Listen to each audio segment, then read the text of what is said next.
ليه تكره ساكورا الجزء الثاني؟ بص يا سيدي الجميل، النهارده هنوضح طبيعة العلاقات بين ساكورا وساسكي وناروتو وساسكي. بص يا سيدي الجميل، ناروتو وساسكي من هم صغيرين كان في فلاش باكات كده ان هم الاثنين يعني اهلهم مش موجودين، وان كان في احنا اتنين زي بعض والكلام ده كله. وبعد كده كان في منافسه قويه جدا بين ناروتو وساسكي، وساسكي ساب القريه علشان يبقى قوي كفايه ان هو يتنافس مع ناروتو. وكان حتى المخرج بيجيب لك افكار ساسكي، دايما بيفكر في ناروتو وازاي ان هو عايز يتنافس معاه وان هو عايز يبقى زيه في القوه. بالنسبه بقى في جهه ناروتو، كان هو شخص طيب واثبت لنا في مواقف كثيره ان هو الشيخ ناروتو، ومع الناس كلها هو عايز الشخص اللي قدامه يتوب ويرجع ويبقى طيب في الاخر.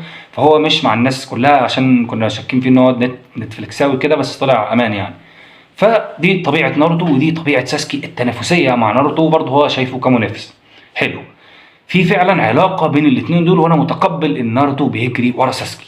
انما بقى في الجهه الثانيه ساكورا، حرفيا انا مش عارف حد غيري شاف هذا الامر، ولكن علاقه ساكورا بساسكي هي حب من طرف واحد، وده غير قابل للنقاش بالنسبه لي يعني. ان هي لازقه معاه يعني، وكمان في حته قالت لناروتو انها بتحبه، ودي حتى فيهاش كرامه خالص يعني يا فندم، مش عارف ازاي بتحب الشخصيه دي. ولكن هذه علاقه لازقه ومقرفه ومن طرف واحد، والشخصيه دي مش جايه معايا سكه يا جماعه. وانا مش عارف انت ازاي بتحبها، يا ريت من غير ما تشتم تقول لي ليه. واللي بيقول لي ساكورا عمتك، عم وان بيس بس هو اللي عمي وساكورا مش عمتي.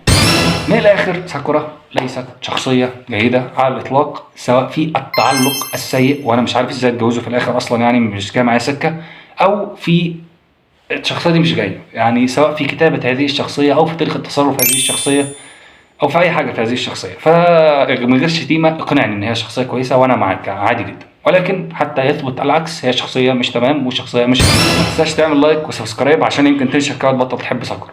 سلام.